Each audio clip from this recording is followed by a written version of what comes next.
কিরে উঠ, তুই আমার বুকে ঘুমিয়েছিস কেন? হ্যাঁ, আমার বউ কই, শাইলা কই, বান্টি কই, রানা কোথায়? ওই যে আসতেছে তোর ফ্যামিলি, ওই যে।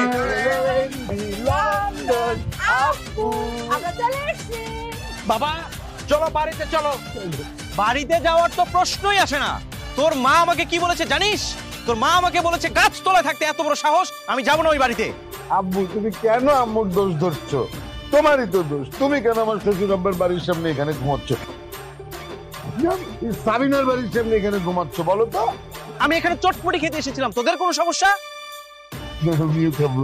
থাপ্পড় দিয়ে দাঁত ফেলে দিব না। এই তোদের মা কোথায়?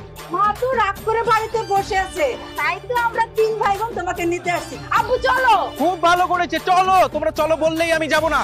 আমি তোমাদের মায়ের মুখটাও দেখতে চাই না। বান্টি, রানা, তোরা আব্বুকে তোরা নিয়ে যা আচ্ছা মতো পেদানি দিবা। এই সাফিস, কথাবার্তা সাবধানে বলবি। তুই কাকে পেদানি দিবে? হ্যাঁ, তোকে কিন্তু আমি পেদানি দিব। এই সাগর, এই সাফিস, খবরদার আব্বা, আমার শ্বশুরকে কিছু বলা যাবে না। মানে উনি তো আমার বাবার বয়সী, আর আমি বিয়ে করলে তো আমার শ্বশুরের বয়স এরকমই হবে। সেই জন্য বলেছি ভদ্র ছেলে। হ্যাঁ বান্টি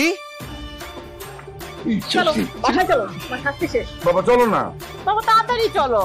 হ্যাঁ ভাবি শুনুন, আপনার স্বামীকে শিকল দিয়ে বেঁধে রাখবেন, তা না হলে কিন্তু পুরুত দিয়ে ফেলবে। হইছে সাগর ভাই, আপনি আর বড় বড় গল্প দিয়েন না। আপনি যে কেমন মানুষ আপনাকেও আমি চিনি। আমার আব্বুকে বাজে কথা বলা যাবে না। খবরদার, আমাদের মাকে বাজে কথা বলা যাবে না। এই চুপ চুপ, এই থাম। চলো মা চলো। আব্বা চলো, আব্বা চলো। চলো চলো। আম্মু তোমাদের জন্য বসে আছে, আব্বা চলো। আব্বা, আম্মু সামনের দিকে তো আমাদের বাড়ি, পিছনে কি আব্বা আসো।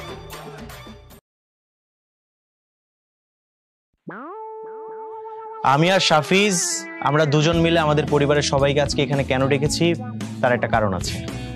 আমরা দুজন স্কুল লাইফের বন্ধু ছিলাম। বন্ধু হওয়া সত্ত্বেও দিনের পর দিন আমরা যতই বড় হতে লাগলাম, আমরা টাকা ইনকাম করা শুরু করলাম, আর আমাদের বন্ধুত্বের দূরত্ব বাড়তে থাকলো। কে কাকে ছোট করব, কে কার জায়গা দখল করব, এই ধরনের অসুস্থ প্রতিযোগিতা আমাদের মধ্যে শুরু হয়ে গেল। সেই প্রভাব এসে পড়লো আমাদের ফ্যামিলির উপর। কি দেখা গেল?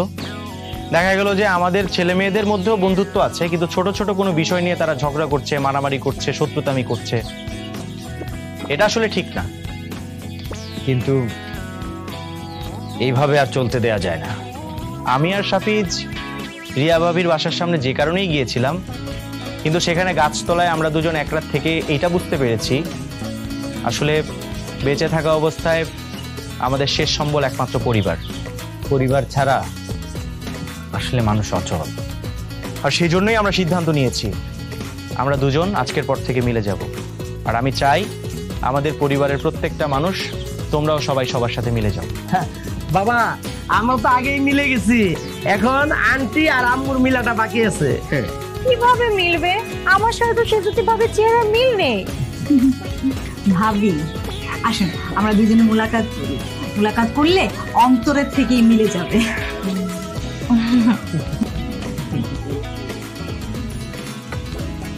আমার বাবা শাফির সাহেব যে প্রকৃত একজন ভালো মানুষ, এটা কিন্তু আমি আজকেই বুঝলাম। হ্যাঁ, আমার আব্বু সাগর মির্জাও যে এত সুন্দর পবিত্র মনের একটা মানুষ, সেটাও আমি আজকে জানলাম।